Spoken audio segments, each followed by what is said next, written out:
For this repair, you'll need a Phillips head screwdriver and replacement part. Keep all removed screws and parts for later reassembly.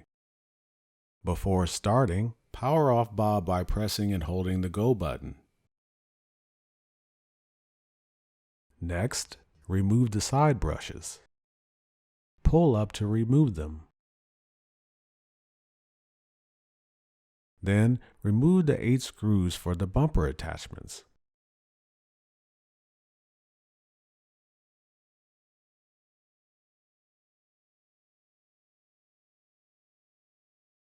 Remove the bumper attachments and set it aside.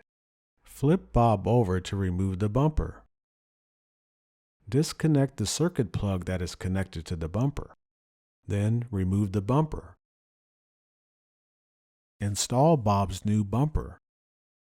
Reinstall the bumper attachments.